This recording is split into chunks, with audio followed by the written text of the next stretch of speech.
ભરૂચ જિલ્લામાંથી માનવતાને શરમાવે તેવી ઘટના સામે આવી છે। ઝઘડિયામાં 10 વર્ષની બાળકી સાથે દુષ્કર્મ આચરવામાં આવ્યું। એટલું જ નહીં પરંતુ નરાધમ આરોપીએ વિકૃતિની તમામ હદ વટાવી દીધી અને બાળકી સાથે નરાધમે દુષ્કર્મ સાથે બાળકીને ગુપ્તાંગમાં સળિયો પણ નાખ્યો હતો કે જેના કારણે બાળકી ગંભીર રીતે ઘાયલ થઈ છે।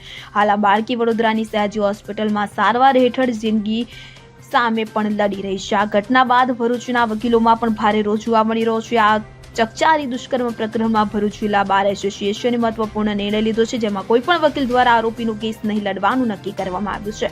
10 વર્ષીય બાળકી સાથે હેવાનિયત ભર્યું કૃત્ય કરનાર આરોપી વિજય પાસવાનનો કોઈ પણ વકીલ કેસ નહીં લડે તેવી જાહેરાત પૂર્વ પ્રમુખ પ્રદ્યુમન સિંધાએ કરી છે।